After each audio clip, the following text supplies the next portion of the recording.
Paul Mozina, Ashland. I'd like to comment on the recently passed 2025-2027 budget.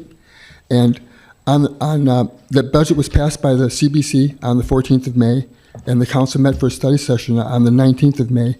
And you all debated something intensely that wasn't on the agenda. You brought up amendments to the 2025-2027 budget that was passed by the CBC, and it wasn't on the agenda. At that May 19th study session, Councilor Dahl expressed his concerns about how to, quote, unwind the decision of the CBC.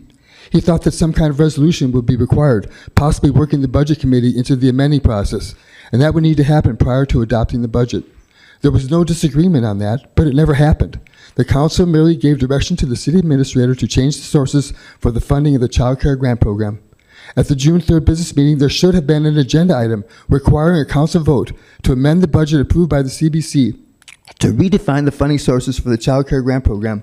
The vote on the biennial budget could have followed or could have been delayed till this meeting.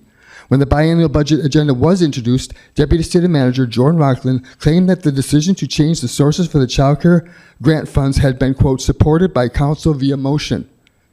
There was no motion. There was no vote taken. There was no inclusion of the CBC. No one corrected her. You all knew that you hadn't voted on any amendments to the approved budget.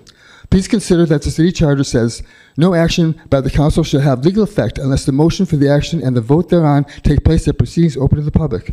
There was no motion or vote publicly taken by the council to approve the amendment to the CBC's approved budget, and thus the change in funding sources for the child care grant program have no legal effect. You all know that when you amend a motion or resolution, you must vote on the amendment first before you vote on the item as amended, and yet you chose to ignore the standard procedure.